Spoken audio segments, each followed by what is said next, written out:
Hello again, Dan Alasso with Making History, and another installment in An Infidel Body Snatcher and the Fruits of His Philosophy. And this one is Chapter 6, and it is called Body Snatcher. And so I begin, as I always do, with a quote from Charles Knowlton himself. "He was all in a flutter, said the old Harry was in me, that within a day or two there would be another burial in the same yard from which I had taken the subject, that they would pass right by the grave, and that the old sexton would certainly observe that the grave had been disturbed. So he teamed off to the old sexton, put a terrible oath upon him to keep a great secret, and told him what I had done. The sexton then almost regretted that he had pledged himself so strongly. He thought it was a terrible affair." Now, my story. After a summer of recuperating and enjoying life as a newlywed, Charles acted on his decision to become a doctor. It wasn't certain exactly when Charles first committed himself to studying medicine. His admiration for Dr. Charles Adams in Keene probably mixed with his frustration over his own experiences. The 10 physicians Charles had been seeing during his 3 years of illness had not only failed to cure his quote-unquote disease, but had nearly killed him in the process. But Charles had a new optimism and a new tool: free inquiry. Charles was beginning to understand that his condition had never really been a problem in the first place, and that only the small-mindedness of ignorant, moralizing physicians had made gonorrhea dormientium seem so deplorable and become so debilitating. Years later, when Charles was a respected doctor in a position to give advice on the subject, he said, quote, "In spite of preaching, nothing is so effectual in curing a young man as marriage. All restraint, fear, and solicitude should be removed." Charles's decision to study medicine was almost certainly influenced by his father-in-law, Richard Stuart. Like many freethinkers, Stuart was a self-taught scientist. In Stuart's house, Charles probably had his first encounter with authors such as Erasmus Darwin, who may have been the source of Stuart's knowledge of medical electricity. Darwin had been a country doctor in England in the late 1700s and had written books on medicine and natural science that were very popular in New England.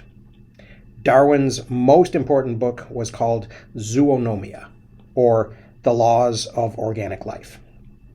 In addition to a section on, quote, generation that anticipated his grandson Charles Darwin's theory of evolution by 50 years, Darwin's book advocated anatomy as the best way for physicians to learn about health and disease. Anatomy was a dangerous subject in the early 19th century. Studying the human body to understand how it worked suggested that health was primarily physical. The focus on material processes offended religious spiritualists and moralists who, like many of the doctors who had treated Charles, preferred to focus on the relationship between behavior, especially sinful behavior, and disease. Anything that put physical causes of disease first smacked of materialism. As an extreme expression of free thought, materialism was regarded by many as the antithesis of religion and morality. But this wasn't the worst of it. Anatomy was also about cutting up human bodies. Throughout the early 19th century, anatomical doctors were prosecuted, jailed, and shunned. Anatomists who dissected corpses were viewed as monsters by the public. and they were often denounced by conservative doctors who believed that studying the old texts was all the training a physician needed. There were at least a dozen riots during the 19th century where people attacked physicians or medical schools for teaching anatomy, because anatomy meant body snatching. 19th century Christians believed that at the end of time, all the people who had ever lived would rise from their graves. God would judge them and welcome the righteous into heaven. But in order for this to happen, the bodies of the dead had to be available and in reasonably good condition. Even today, Christians tend to embalm their dead, and cremation is associated with atheism. The last thing anybody wanted was to face the throne of eternal judgment in a body that had been taken apart by medical students. Dissection was feared and hated by the public, and corpses were not generally available. Sometimes the bodies of executed criminals were donated to medical schools, but the number of these legal corpses was nowhere near the need. So medical students, and often schools, resorted to other means. People who robbed graves or bought stolen bodies for study were sometimes called resurrectionists, which referred to the digging up of bodies, but also echoed that public fear of facing eternal life without a pristine corpse. As one of the first acts of his medical career, Charles Knowlton became a resurrectionist.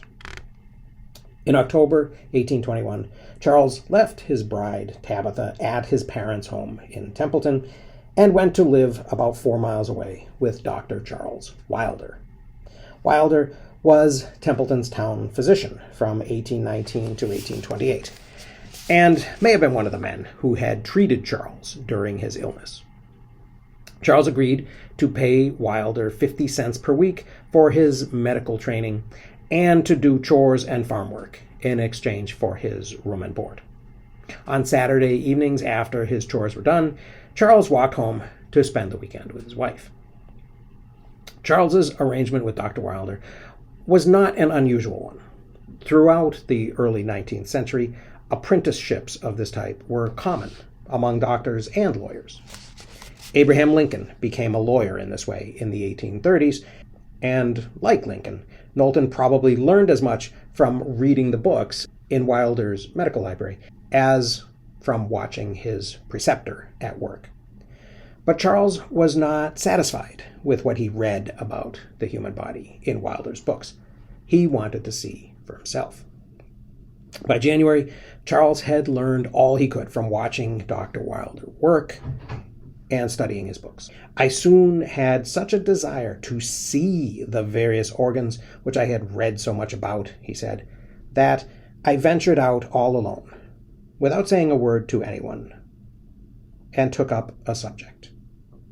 Knowlton waited until the middle of the night, hitched up the doctor's sleigh without bells, and drove out to a local cemetery where a burial had just taken place. He dug up the corpse, and as he was throwing it onto his shoulder to carry it out of the graveyard to the waiting sleigh, quote, wind or gas was forced upward out of the stomach with a somewhat frightful noise. But I commanded the said subject to be still and trudged on, nothing daunted. This was a quote that I used at the beginning of the book. Charles drove the body to Wilder's office and returned the horse and sleigh to the barn without anyone knowing he'd taken them. In the morning, Charles proudly announced to Dr. Wilder that he had a surprise to show him. The doctor's reaction wasn't what Charles had hoped it would be. Wilder was alarmed at the sight of the corpse in his office, who had probably been one of his patients, and he was very frightened that Charles would be caught.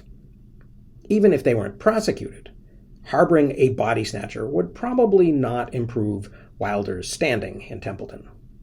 The doctor was afraid Charles had done a sloppy job digging up the body, and that it would be easy to see the grave had been opened. Dr. Wilder told Charles to hide the corpse and took off in his sleigh to see the sexton at the town cemetery. Wilder swore the old man to secrecy before telling him that Charles had snatched a body from its grave. The sexton swore an oath and then regretted his promise when Wilder told him of the crime. The old man was appalled and would have gone straight to the authorities if he hadn't promised to keep Wilder's secret. The doctor explained that Charles was a troubled boy, obviously still half mad from his illness, and didn't know what he was doing. Wilder promised that Charles would return to the cemetery that night and rebury the body. The sexton, recalling the rumors about Charles that had circulated throughout Templeton over the previous years, and knowing he came from a good family, agreed to do nothing if Charles would replace the corpse and promise never to do it again. Dr. Wilder promised, and the old coot evidently believed him, Charles said. A few days later, the sexton told the doctor that Charles had reburied the body so carefully that when he examined the grave, he couldn't tell it had ever been tampered with. But Charles had not reburied the corpse. Instead of following the doctor's orders, Charles had loaded the body back into the sleigh and had driven it 10 miles out of town, where he'd hid it in a haymow. A few weeks later, when all the trouble had been forgotten, Charles went back and retrieved the now frozen corpse. He borrowed the doctor's sleigh for another midnight run and moved the body to a local pond, where he'd cut a hole in the ice. Charles let the body thaw overnight in the warm water beneath the pond ice, and then took it to a remote, abandoned farmhouse. He skinned the corpse and extracted the few remaining teeth in its head, quote, that it might not be identified by anyone. Then Charles bundled up the remains and smuggled them into his room at the Wilder house. For the next several weeks, when he wasn't working for the doctor or reading his books, Charles locked himself in his room and, quote, deliberately dissected the subject to my heart's content. Charles kept his door bolted, and if anyone approached, pretended he wasn't there. Luckily for Charles, it was winter, and keeping the room cold probably slowed the corpse's decay and reduced the smell. Dr. Wilder never discovered Charles's secret, and Charles learned more anatomy from the stolen corpse than he ever would have from the doctor's books. Perhaps more important, Charles had snatched a body and gotten away with it. He had stepped beyond the safe confines of public morality, never to return.